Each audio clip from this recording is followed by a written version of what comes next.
بچپنے میں میرے مرحوم والد مجھے صلاح الدین ایوبی کے بارے میں سکھاتے تھے، بتاتے تھے مجھے ایک چیز دکھاؤ، مجھے صلاح الدین ایوبی کی خبر کو جانا،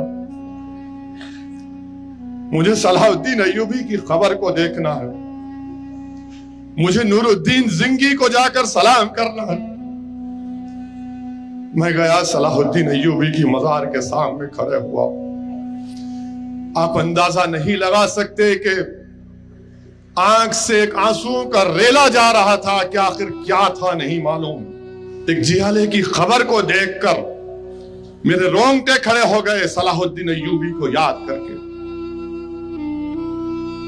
2006 میں یا 5 میں مجھے ڈیماسکس، جس کو اردو میں دمشق کہتے ہیں، جانے کا موقع ملا۔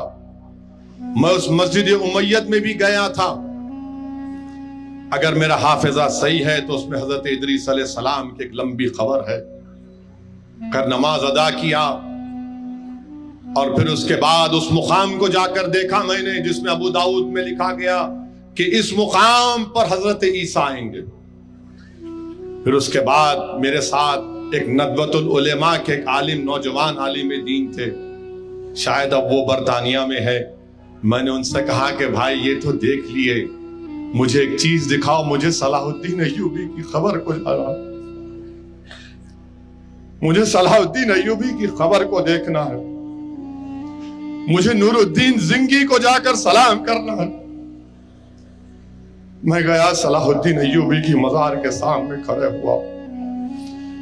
آپ اندازہ نہیں لگا سکتے کہ آنکھ سے ایک آنسو کا ریلا جا رہا تھا کہ آخر کیا تھا نہیں معلوم۔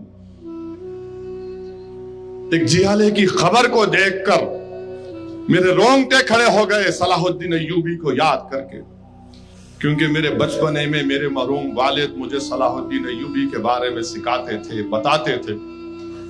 میں سلام کیا صلاح الدین ایوبی کو، میں سلام کیا نور الدین زنگی کو۔ میری ایسی کیفیت ہو گئی کہ 15-20 منٹ صرف خاموش کھڑا رہ گیا وہاں پر، اور میں تصور کی دنیا میں چلا گیا کہ صلاح الدین ایوبی نے کیا کیا قربانیاں دی تھی۔